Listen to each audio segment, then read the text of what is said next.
Números capítulos 5 e 6. O Senhor disse a Moisés: ordene aos israelitas que removam do acampamento todo aquele que sofreu de lepra ou fluxos corporais ou que tiver se tornado cerimonialmente impuro ao tocar num cadáver. Isso se aplica tanto a homens como a mulheres para que não contaminem seu próprio acampamento, onde eu habito no meio deles. Os israelitas fizeram conforme o Senhor havia ordenado a Moisés e removeram essas pessoas do acampamento. Então o Senhor disse a Moisés: dê as seguintes instruções ao povo de Israel.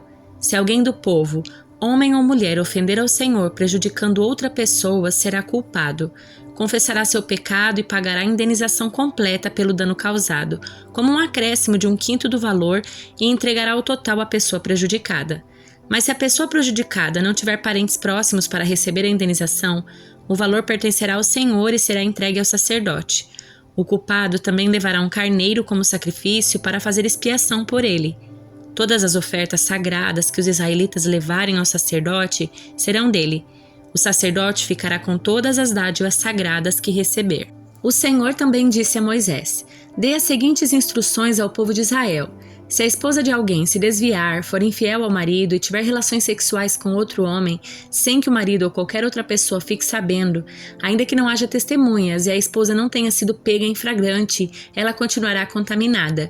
Se o marido tiver ciúmes, suspeitar da esposa e precisar saber se ela se contaminou ou não, levará a esposa ao sacerdote, apresentará em favor dela uma oferta de 2 litros de farinha de cevada, não a misturará com azeite nem incenso, pois é uma oferta pelo ciúme, isto é, uma oferta de testemunho da suspeita para provar se a mulher é culpada ou não.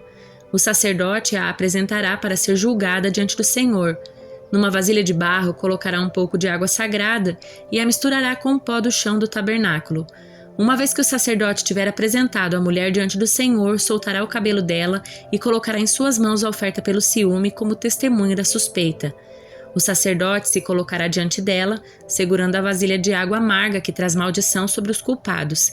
Em seguida, o sacerdote fará a mulher jurar e lhe dirá: se nenhum outro homem teve relações sexuais com você, e se você não se desviou nem se contaminou enquanto estava debaixo da autoridade do seu marido, que você permaneça imune aos efeitos dessa água amarga que traz a maldição. Mas se você se desviou sendo infiel a seu marido, contaminou a si mesma tendo relações sexuais com outro homem, nesse momento o sacerdote fará a mulher jurar: que o povo saiba que a maldição do Senhor está sobre você quando ela a tornar estéril, fizer seu útero encolher e seu abdômen inchar, que esta água que traz a maldição entre no seu corpo e faça seu abdômen inchar e seu útero encolher. E a mulher responderá: amém, que assim seja. O sacerdote escreverá essas maldições num pedaço de couro, as raspará de modo que caiam na água amarga e fará a mulher beber a água amarga que traz a maldição. Se a mulher for culpada, quando a água entrar em seu corpo, lhe causará amargo sofrimento. Em seguida, o sacerdote tirará a oferta pelo ciúme da mão da mulher e a moverá para o alto diante do Senhor. Depois levará a oferta até o altar. Tomará um punhado da farinha como oferta simbólica, queimando-a no altar, e exigirá que a mulher beba a água. Se a mulher tiver se contaminado sendo infiel a seu marido, a água que traz a maldição lhe causará amargo sofrimento. Seu abdômen inchará, seu útero encolherá, ela se tornará maldição entre seu povo. Mas se ela não tiver se contaminado e estiver pura, não sofrerá castigo e poderá ter filhos. Essa é a lei ritual para lidar com a suspeita do marido. Se uma esposa se desviar e se contaminar enquanto estiver debaixo da autoridade do marido, ou o marido tiver ciúme e suspeitar que sua esposa foi infiel, ele a apresentará diante do Senhor e o sacerdote aplicará em sua totalidade esta lei ritual. O marido será isento de toda a culpa nesse caso, mas a esposa será punida por seu pecado. Então o Senhor disse a Moisés: dê as seguintes instruções ao povo de Israel. Se alguém do povo, homem ou mulher, fizer o voto especial de Nazireu e se consagrar ao Senhor, deixará de beber vinho e outras bebidas fermentadas. Não usará vinagre feito de vinho nem de outras bebidas fermentadas, e não beberá suco de uva nem comerá uvas ou passas. Enquanto estiver sob o voto de Nazireu, não beberá nem comerá coisa alguma que venha da videira, nem mesmo sementes ou cascas de uva. Enquanto durar o voto, o Nazireu será consagrado ao Senhor e não cortará o cabelo. Deixará o cabelo crescer até concluir o voto. Não se aproximará de cadáver enquanto estiver consagrado ao Senhor, mesmo que o falecido seja seu pai, mãe, irmão ou irmã. O nazireu não se contaminará, pois o cabelo em sua cabeça simboliza sua consagração a Deus.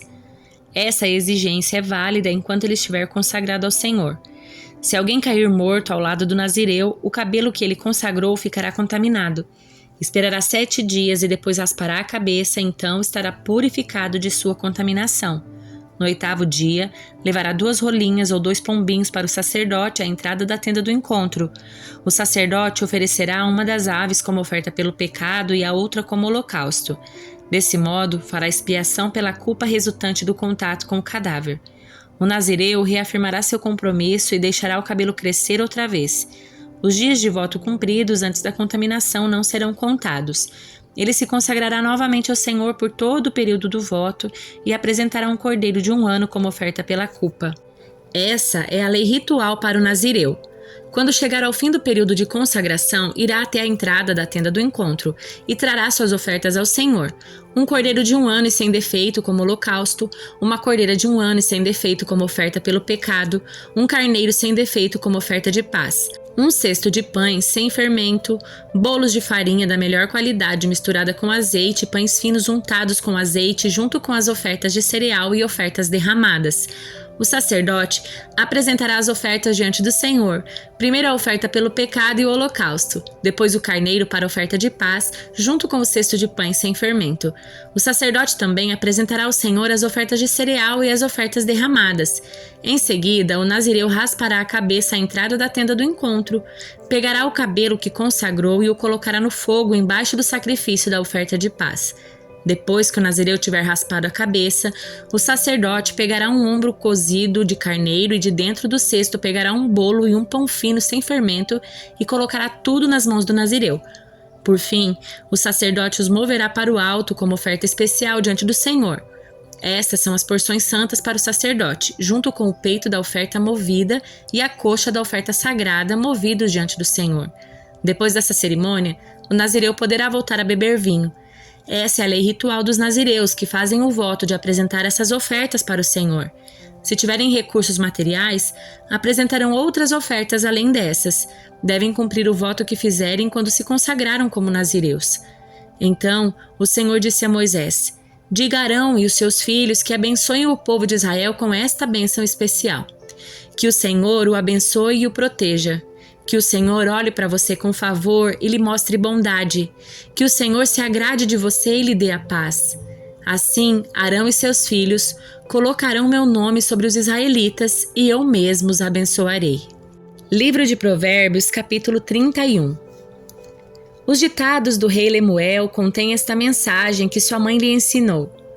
Meu filho, filho do meu ventre, filho dos meus votos, não desperdice sua força com mulheres, nem sua vida com aqueles que destroem reis. Não convém aos reis, ó Lemuel, tomar muito vinho. Os governantes não devem desejar bebida alcoólica. Se beberem, pode ser que se esqueçam da lei e deixem de fazer justiça aos oprimidos. O álcool é para os que estão morrendo, e o vinho para os que estão amargurados, que bebam para se esquecer da sua pobreza e não se lembrar das suas dificuldades. Falem em favor daqueles que não podem se defender. Garanta justiça para os que estão aflitos. Sim, fale em favor dos pobres e desamparados e providenciem que recebam justiça. Mulher virtuosa. Quem encontrará uma mulher virtuosa? Ela é mais preciosa que rubis. O marido tem plena confiança nela e ela lhe enriquecerá a vida grandemente. Ela lhe faz bem e não mal, todos os dias da sua vida. Ela adquire lã em linho e com alegria trabalha os fios com as mãos. Como navio mercante, traz alimentos de longe. Levanta-se de madrugada para preparar a refeição da família e planeja as tarefas do dia para suas servas. Vai examinar um campo e o compra. Com o que ganha, planta um vinhedo. É cheia de energia, forte e trabalhadora. Certifica-se de que seus negócios sejam lucrativos. Sua lâmpada permanece acesa à noite. Suas mãos operam o tear e os seus dedos manejam a roca. Estende a mão para ajudar os pobres e abre os braços para os necessitados. Quando chega o inverno, não se preocupa, pois todos em sua família têm roupas quentes. Faz suas próprias cobertas e usa vestidos de linho fino e tecido vermelho. Seu marido é respeitado na porta da cidade, onde se senta com as demais autoridades. Faz roupas de linho com cintos e faixas para vender aos comerciantes. Veste-se de força e dignidade e ri sem medo do futuro. Quando ela fala, suas palavras são sábias. Quando dá instruções, demonstra bondade. Cuida bem de tudo em sua casa e nunca dá lugar à preguiça. Seus filhos se levantam e a chamam de abençoada, e seu marido a elogia. Há muitas mulheres virtuosas nesse mundo, mas você supera todas elas. Os encantos são enganosos e a beleza não dura para sempre, mas a mulher que teme o Senhor será elogiada. Recompensem-na por tudo que ela faz, que suas obras a elogiem publicamente. Evangelho de Lucas, capítulo 18. Jesus contou a seus discípulos uma parábola para mostrar-lhes que deviam orar sempre e nunca desanimar. Disse ele: havia numa cidade um juiz que não temia a Deus nem se importava com as pessoas. Uma viúva daquela cidade vinha a ele com frequência e dizia: faça-me justiça contra meu adversário. Por algum tempo o juiz não lhe deu atenção, mas por fim disse a si mesmo: não temo a Deus, não me importo com as pessoas, mas essa viúva está me irritando. Vou lhe fazer justiça, pois assim deixará de me importunar. Então o Senhor disse: aprendam uma lição com o juiz injusto. Acaso Deus não fará justiça a seus escolhidos que clamam a Ele dia e noite? Continuará a adiar sua resposta? Eu afirmo que Ele lhes fará justiça, e rápido. Mas quando o Filho do Homem voltar, quantas pessoas com fé Ele encontrará na terra? Em seguida, Jesus contou a seguinte parábola àqueles que confiavam em sua própria justiça e desprezavam os demais. 2 homens foram ao templo orar. Um deles era fariseu e o outro cobrador de impostos. O fariseu em pé fazia esta oração: eu te agradeço, Deus, porque não sou como as demais pessoas, desonestas, pecadoras, adúlteras e, com certeza, não sou como aquele cobrador de impostos. Jejuo 2 vezes por semana e dou o dízimo de tudo que ganho. Mas o cobrador de impostos ficou à distância e não tinha coragem nem de levantar os olhos para o céu enquanto orava. Em vez disso, batia no peito e dizia: Deus, tem misericórdia de mim, pois sou pecador. Eu lhes digo que foi o cobrador de impostos e não o fariseu quem voltou para casa justificado diante de Deus. Pois aqueles que se exaltam serão humilhados, e aqueles que se humilham serão exaltados. Certo dia, trouxeram crianças para que Jesus pusesse as mãos sobre elas. Ao ver isso, os discípulos repreenderam aqueles que as traziam. Jesus, porém, chamou as crianças para junto de si e disse aos discípulos: deixem que as crianças venham a mim, não as impeçam, pois o reino de Deus pertence aos que são como elas. Eu lhes digo a verdade: quem não receber o reino de Deus como uma criança, de modo algum entrará nele. Certa vez, um homem de alta posição perguntou a Jesus: bom mestre, o que devo fazer para herdar a vida eterna? Por que você me chama bom? Perguntou Jesus. Apenas Deus é verdadeiramente bom. Você conhece os mandamentos? Não cometa adultério, não mate, não roube, não dê falso testemunho, honre seu pai e sua mãe. O homem respondeu: eu tenho obedecido a todos esses mandamentos desde a juventude. Quando Jesus ouviu sua resposta, disse: ainda há uma coisa que você não fez. Venda todos os seus bens e dê o dinheiro aos pobres, então você terá um tesouro no céu. Depois, venha e siga-me. Ao ouvir essas palavras, o homem se entristeceu, pois era muito rico. Ao ver a tristeza daquele homem, Jesus disse: como é difícil os ricos entrarem no reino de Deus. Na verdade, é mais fácil um camelo passar pelo buraco de uma agulha que um rico entrar no reino de Deus. Aqueles que o ouviram disseram: então quem pode ser salvo? Jesus respondeu: o que é impossível para as pessoas é possível para Deus. Pedro disse: deixamos nossos lares para segui-lo. Jesus respondeu: eu lhes garanto que todos que deixaram casa, esposa, irmãos, pais ou filhos por causa do reino de Deus receberão nesse mundo uma recompensa muitas vezes maior e no mundo futuro terão a vida eterna. Jesus chamou os 12 à parte e disse: estamos subindo para Jerusalém, onde tudo o que foi escrito pelos profetas a respeito do Filho do Homem se cumprirá. Ele será entregue aos gentios, zombarão dele, o insultarão, cuspirão nele. Eles o açoitarão e matarão, mas no terceiro dia ele ressuscitará. Os discípulos, porém, não entenderam.